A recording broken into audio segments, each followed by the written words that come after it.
وَلَقَدْ يَسَّرْنَا الْقُرْآنَ لِلذِّكْرِ فَهَلْ مِن مُّدَّكِرٍ بسم اللہ الرحمن الرحیم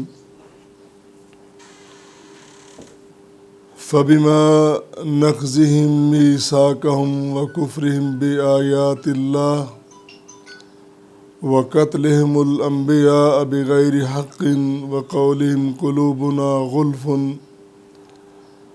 بَلْ طَبَعَ اللَّهُ عَلَيْهَا بِكُفْرِهِمْ فَلَا يُؤْمِنُونَ إِلَّا قَلِيلًا وَبِكُفْرِهِمْ وَقَوْلِهِمْ عَلَى مَرْيَمَ بُهْتَانًا عَظِيمًا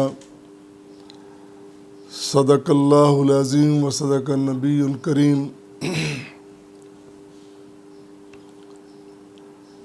اللہ کے خاص فضل و کرم سے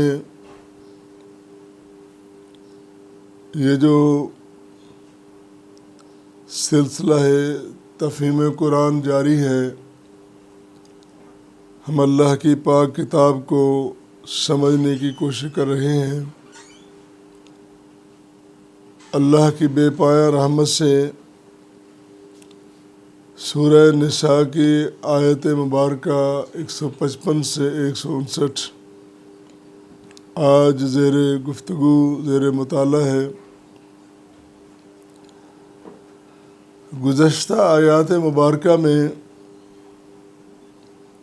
اہل کتاب کی ہٹ درمی، دشمنی، ضد اور جہالت پہ اڑے رہنا اور انبیاء کرام کے ارشادات کی پرواہ نہ کرنا اور اپنی ضد اور جہالت کی وجہ سے گمراہی کے راستے کو اختیار کرنا، اسی بات کو آگے بڑھاتے ہوئے آج کی ابتدائی آیت کریمہ میں اللہ کریم نے بنی اسرائیل کے جرائم بیان کیے ہیں کہ ان کے جرم کیا ہیں۔ سورہ بقرہ کے آغاز میں یہ بڑی تفصیلات کے ساتھ باتیں آ چکی ہیں کہ اللہ تعالیٰ نے کس قدر ان کو نعمتوں سے نوازا، کس قدر انہوں نے عہد شکنی کی اور پھر کس طرح ان کو سزائیں ملی، تفصیلات گزر چکی ہیں۔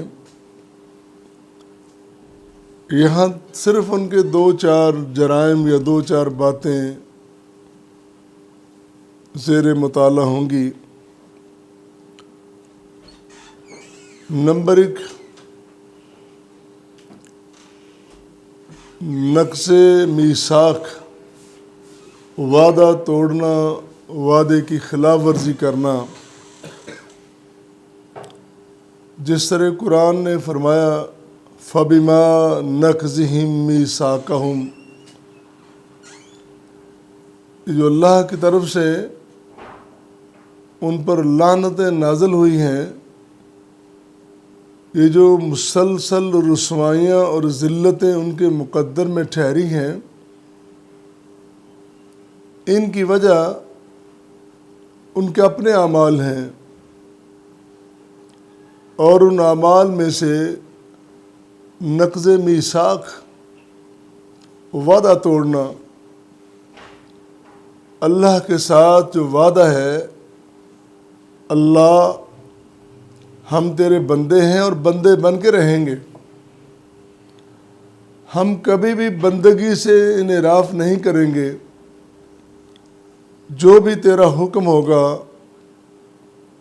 جو بھی تیرا فرستادہ ہوگا، تیرا میسنجر ہوگا، اس کی اطاعت گزاری، اس کے امر کی بجا آوری ہم ہمیشہ کریں گے۔ لیکن انہوں نے اس کے خلاف کیا اور بڑا جرم یہ ہے اللہ کی آیات کا انکار کر دینا۔ اللہ کی طرف سے واضح نشانیاں، واضح ہدایات آئیں. ایک ایک بات واضح ہے، ایسی کوئی بات نہیں کہ ابہام ہو، شک شبہ ہو، سمجھ نہ آ رہی ہو، بالکل واضح.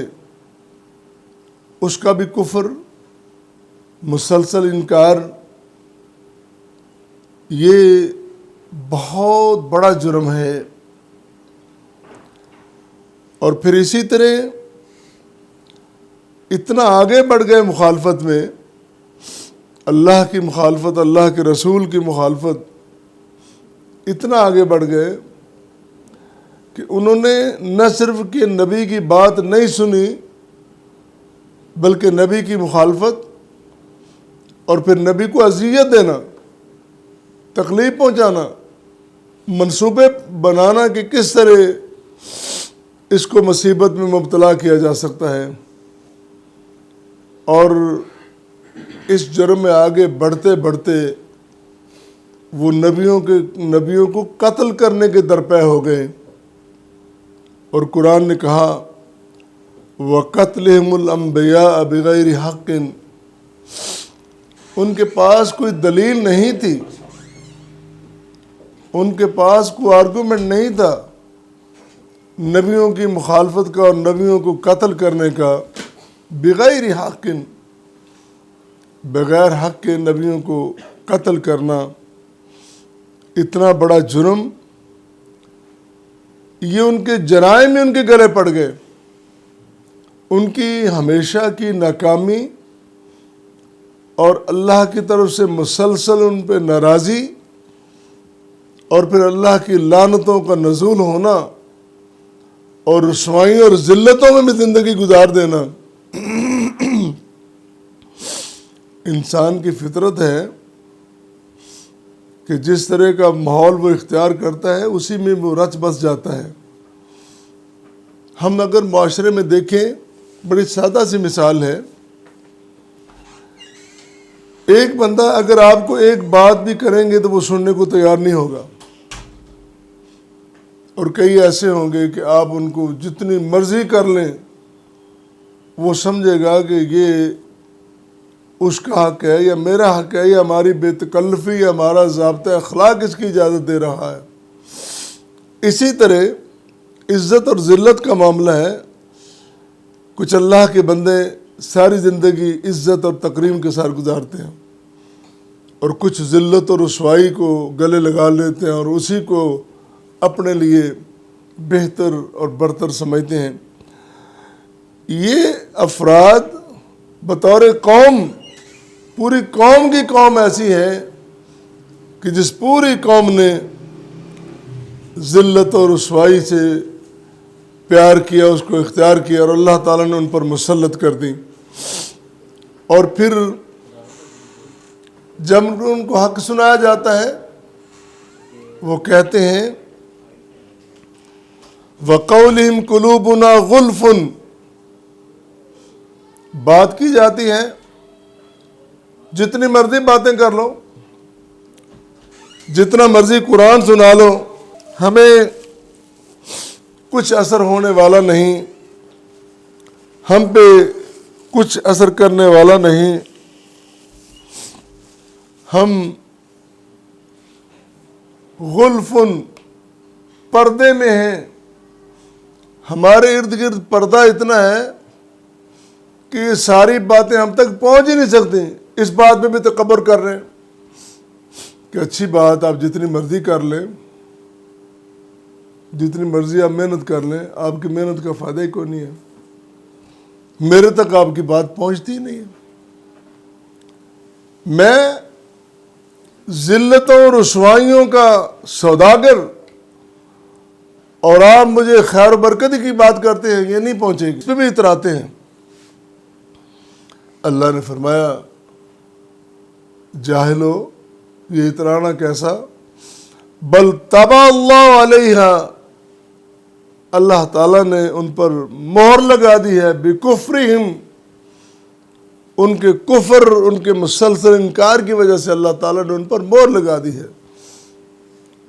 ان کے دلوں پر مہر لگا دی ہے. اللہ واللہ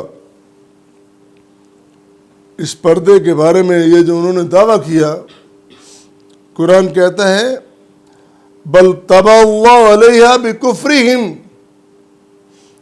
ان پر، ان کے دلوں پر اللہ نے ان کے مسلسل کفر کی وجہ سے مہر لگا دی ہے۔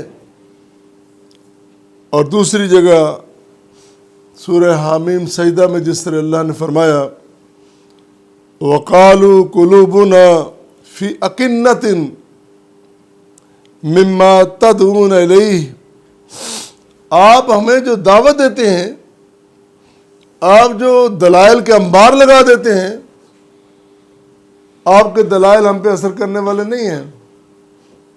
فی اکنۃ، ہم ایک پردے میں ہیں، ہم بڑی محفوظ جگہ پہ اپنے آپ کو وہ محفوظ سمجھ رہے ہیں۔ اللہ اللہ، کس قدر بدقسمتی،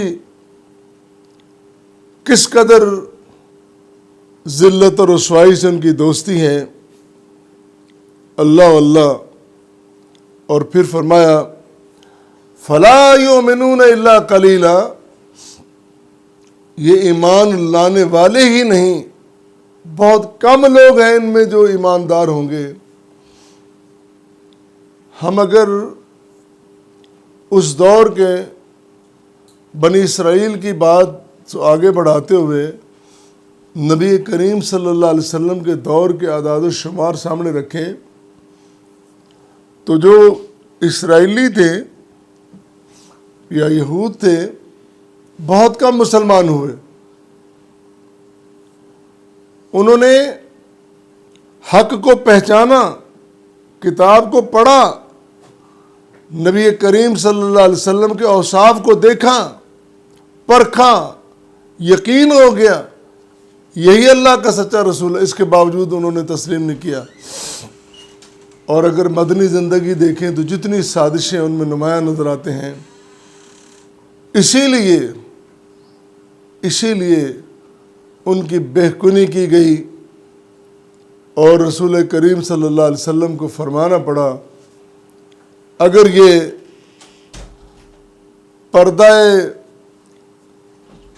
کعبہ یا غلاف کعبہ اس کی اوٹ میں بھی آ جائیں پھر بھی ان کو پکڑ کے مارو، ان کے جرم بہت زیادہ ہیں۔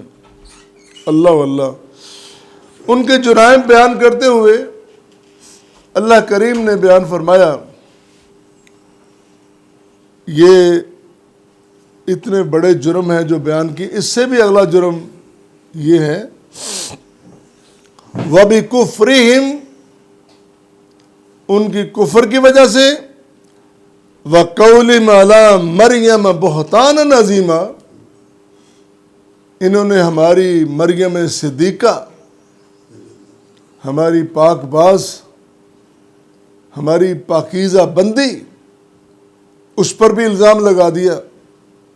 ہم نے ایک معجزہ دکھایا، ہم نے ایک منفرد طریقے سے عیسیٰ علیہ السلام کی ولادت کی، تو اپریشیٹ کرنے کی بجائے، اس نعمت الہی کو، اس کا تشکر کرنے کی بجائے ان لوگوں نے حضرت مریم پر بہتان لگائے۔ کتنا بڑا انہوں نے کام کیا۔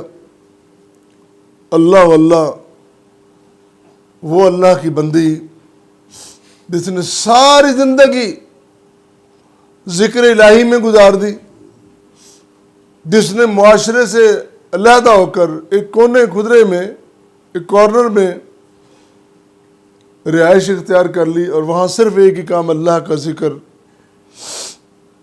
کتاب الہی کو پڑھنا، اللہ کا ذکر کرنا، عبادت کرنا، اور اللہ کے گھر کی خدمت کرنا، یہ ان کا کام ہے۔ ان ظالموں نے اس پر بھی الزام لگا دیا۔ قرآن کہتا ہے سورہ مریم، اللہ نے بیان فرمایا ان کی اس کرتوت کو جو انہوں نے کی، وَأَتَتْ بِهِ قَوْمَهَا تَحْمِلُهُ، مریم علیہ السلام جب ان کو اللہ نے بیٹا عطا کیا، اس زچگی کے دوران وہ باہر چلی گئیں، وہ خود بڑی پریشان تھی، اللہ کیا ہوا؟ اللہ نے کہا کہ یہ معجزہ ہم نے قوم دنیا کو دکھانا ہے، تو بس خاموش ہو جا، زبان بند کر لے، اور تم پر کھلنے والی زبانوں کو ہم بند کر لیں گے۔ اسی طرح انہوں نے کیا، اور جب واپس آئیں وَأَتَتْ بِهِ قَوْمَهَا تَحْمِلُهُ، واپس آئیں تو بچہ گود میں، تحملہ بچہ اٹھائے ہوئے، بچے کو دیکھا تو قوم سیخ پا ہو گئی، اس کی پاکیزگی یاد نہ رہی، اس کا حسب نسب یاد نہ رہا۔ ایک طرف رکھ کے وہ بہتان لگانے پہ آ جاتے ہیں اور کہتے ہیں یا مریم لقد جئت شیئا فریا، یہ کیا کام کر ڈالا؟ شریف خاندان، شریف لوگ ایسے کرتے ہیں؟ کس کو کہہ رہے ہیں؟ حضرت مریم کو۔ مریم کا کردار دیکھو، پاکیزگی دیکھو، اس کے خاندان کو دیکھو، سارا کچھ ایک طرف کر کے اس کو کہہ رہے ہو کہ کیا شریف لوگ ایسا کرتے ہیں؟ یا اخت ہارون ما کان ابوک امرا سوء وما کانت امک بغیہ، نہ تیرا باپ برا تھا نہ تیری ماں بدکار تھی، تو نے کیوں کی؟ اللہ اللہ، اس قوم نے کیا کچھ نہیں کیا، اور کیسے کیسے بے بنیاد الزامات نہیں لگائے، پھر کیوں نہ ان کا مقدر بنتی اللہ کی لعنتیں؟ یقیناً ان کے کردار کی وجہ سے، ان کے کرتوت کی وجہ سے، ان کے حرکات کی وجہ سے اللہ تعالیٰ نے ان پر لعنتیں مسلط کر دیں۔ یہ ہے وجہ۔ یہ سارا طویل ترین واقعہ سورہ مریم میں ہے، آپ پڑھنا چاہیں، دیکھنا چاہیں، بڑے تفصیلات کے ساتھ وہاں پہ بیان ہے۔ اور ایک اور بات عرض کر دوں، ہمارے ہاں باتیں ہوتی ہیں بین المذاہب ہمانگی کی، کہ ایک مذہب میں دوسرے مذہب کا احترام، مذہب موجود ہے علیحدہ علیحدہ، اس کے پیروکار بھی علیحدہ علیحدہ، لیکن آپس میں ہم آہنگی، اس سے بڑی ہم آہنگی کیا ہو سکتی ہے کہ حضرت مریم جو مسیحیوں کے ہاں باوجود ان کے عقائد کی غلطی کے انتہائی محترم ہیں، اس عظیم شخصیت کے نام پر قرآن کریم میں باقاعدہ سورت موجود ہے، سورہ مریم، اور تفصیلات کے ساتھ واقعہ ہے۔ اسلام، اس کی عظمت کی بہت ساری وجوہات ہیں، دلائل ہیں، لیکن اس سے بڑی کیا ہو سکتی ہے؟ اسلام کبھی بھی کسی دوسرے مذہب کی یا دوسری مقدس شخصیات کی کبھی بے توقیری نہیں کرتا، ان کی شان میں گستاخی نہیں کرتا۔ اور مسلمان بھی جو صحیح مسلمان ہے، جو نبی کریم صلی اللہ علیہ وسلم کا صحیح معنوں میں فالوور ہے، وہ کبھی کسی دوسرے مذہب کی، کتاب کی، نبی کی توہین کرنے کی سوچ بھی نہیں سکتا۔